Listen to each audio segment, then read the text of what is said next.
Triumph Bonneville T100. First impressions. Triumph first unveiled the Bonneville in 1959, naming it in honor of the company's successes on the famous Bonneville Salt Flats. The bike's full name back then was Bonneville T120, with the 120 being the motorcycle's claimed top speed in miles per hour.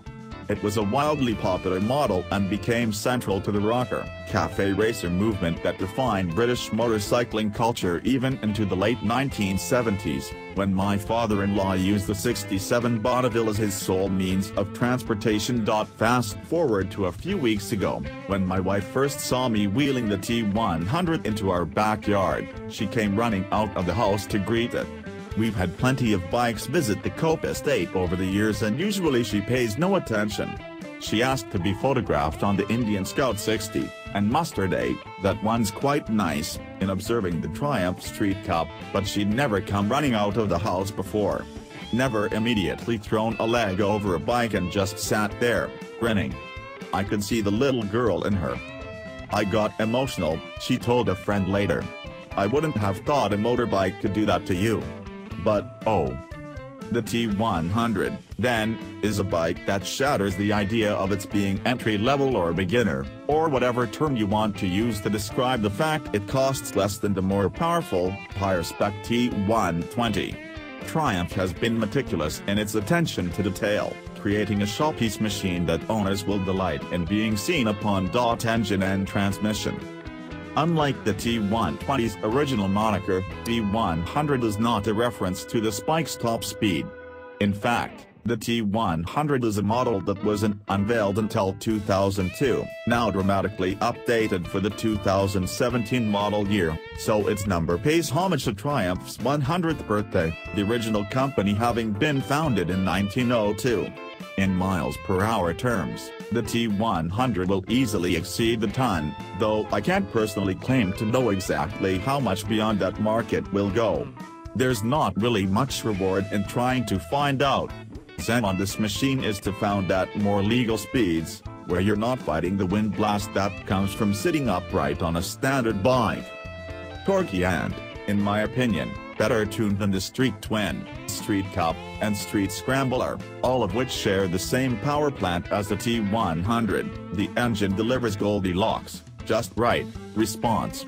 Peak horsepower of 54 horsepower comes in at 5,900 revolutions per minute, while 59 pounds-to-foot of torque is delivered at a cool 3,230 revolutions per minute. Pay attention to the revs in those figures. The wheel of this bike is easily, almost instantly accessible. Ride quality and brakes. The look and ethos of the previous generation Bonneville, along with, I have to admit, the Harley-Davidson Nightster, played a major role in bringing me back to motorcycling after a long hiatus. I can still remember shaking with excitement when I finally got a chance to test ride one a number of years ago, along with the deep feeling of disappointment that came as a result of its made of brick suspension. The design of the T100 means that a suspension upgrade is still a pretty easy modification, but it is no longer requisite. You'll feel the worst of the bumps if you insist upon tackling them head-on, but the ride is otherwise a perfectly comfortable one. Keep within or near the limits of the law and you'll never unsettle the suspension through corners. The bike has a wet weight in the 500 pounds range. Triumph frustratingly insists on giving only dry weight for its bike, 469 pounds, or 213 kilograms, but it feels perfectly light and nimble. I continue to be confused by Triumph's insistence upon using bias tires. But, as with all of the brand's modern classics range, you'll find an old-timey bias, what the Brits call cross-ply, up front and a radial in the rear. To my tiny, uneducated mind this setup doesn't really make sense, but Triumph insists it works best. Build and features. As mentioned above, the Bonneville T100's fit and finish is anything but entry-level, though, as a Triumph owner, Tiger Explorer XRX, I can guess that a few of the less visible fixings will get furry if neglected too long. I wonder how many owners would choose to neglect this bike, though. Sure, with its incredible fuel efficiency and low-speed nimbleness it would make a great everyday commuter. Check out the bonus video below demonstrating the T100's ability to weave through heavy traffic, but I don't honestly see it being used that way. Nonetheless, that hidden USB socket speaks to the thoroughly modern nature of the T100.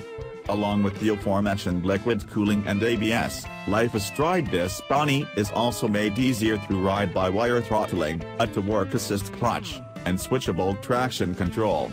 The stylish twin clocks are packed with pretty much all the information we've come to expect: odometer, 2 trip meters, fuel gauge, fuel range, fuel economy, gear indicator, clock, and, annoyingly, a service reminder. To a certain extent, it stands alone in its class.